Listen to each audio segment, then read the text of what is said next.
Hi guys, Barry here. So I've been clearing back this scrubland at the end of the garden.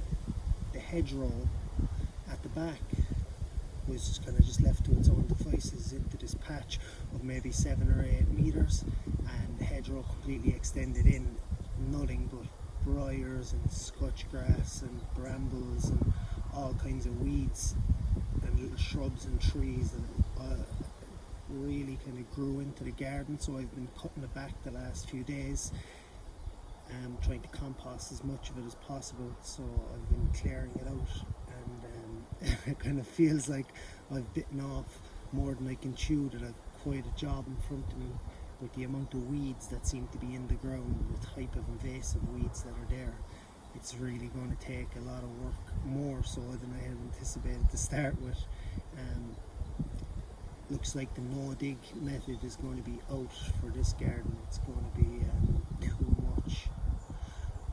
too much weeds, and it'll require far too much compost. I know the traditional permaculture design way of using a blanket mulch of organic matter, but I've seen this in the past as creating a lot of problems with other pests such as slugs.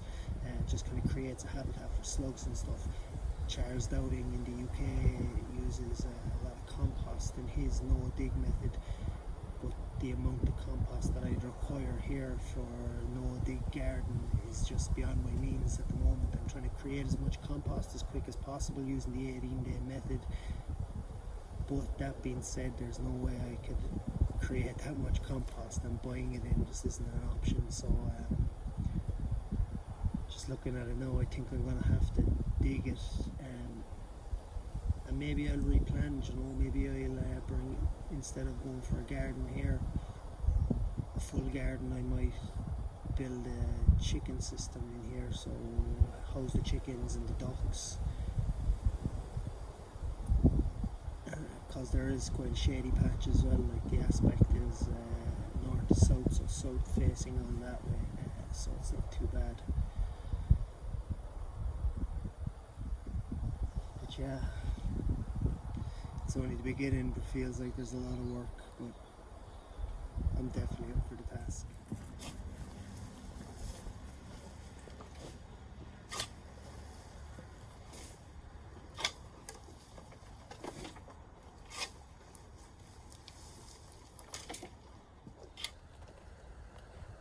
So what I did with the scrubland, I just cleared it all out. I cut down as much of the grass and brushes and briars and all that as I could.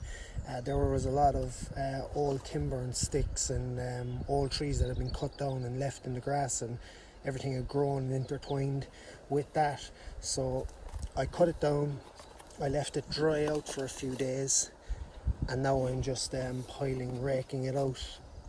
I'm going to leave the weeds in the ground for now, pull them at a later date, probably do a little digging, maybe enlist a few chickens to help me out with the turning of the soil.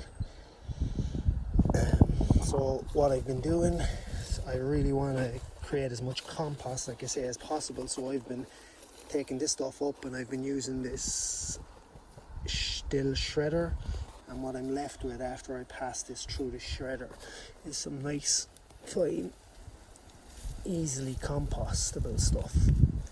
This will compost nice and fast. I think there's a lot of carbon kind of based material in this, so I'll have to add, like, the best ratio really is 30-1 carbon to nitrogen. So what I'm going to have to do is add a lot of seaweed and maybe some horse manure. Luckily enough, there's some horses in the field next to us, so I'll be able to get some manure and add that to that, and hopefully that will create some nice fast compost. So also I've got this 5-bay compost system. Just turned the first 3 bays now today. We start here, and I can turn down every 3 days. So what I normally do is I stack it up. They're all 1 meter by 1 meter. I stack it up 1 meter by 1 meter. Let them for about a week. Make a hole in the middle, feel the heat. When it kind of is at a temperature where my hand can stay in there but it's uncomfortable, it's time then to turn it, and then after that it takes about 3 days, then every 3 days. So the key then is a lot of water as well, like but I'm kind of conscious of that I live in Ireland, so there's quite a lot of rain, so you don't want it to get waterlogged, so you really want to monitor the amount of water that you're adding to your compost. Still don't know what I'm going to do with this pile of trees and sticks.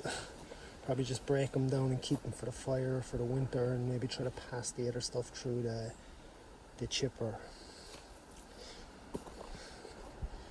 Thanks guys, talk to you again soon.